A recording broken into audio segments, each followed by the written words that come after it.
Hi, assalamu alaikum, ladies and gentlemen. Jeffrey Shalamin in the building. Today muna ranar Friday. Zan ba da fashin baki a takaice. Kuma ina ci gaba da ganin masoya na ci gaba da turo kuɗi akan album ɗin rikicin duniya. That's right. So fashin baki na yau a takaice ina da tambaya ne. By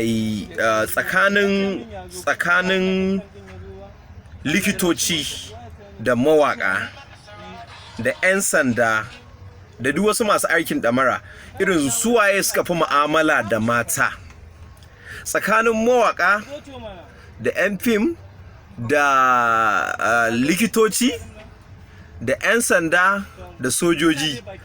Suwaye suka fi mu'amala da wanda dole mu'amala da mata fiye da kowa? Suwaye suka fi mu'amala?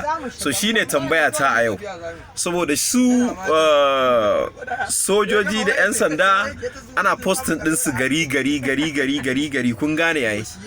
So sojoji kenan da 'yan sanda. Alright then. So su sojoji da 'yan sanda ana canja su, ana kai su gari duk garin da aka kai su za su haɗu da sababbin mata. Yes. So 'yan mata kenan. So su kuma leketoci, amma ni abinda wannan bincike na ya nuna da investigation dina, kamar leketoci ma sun fi mu'amala da mata.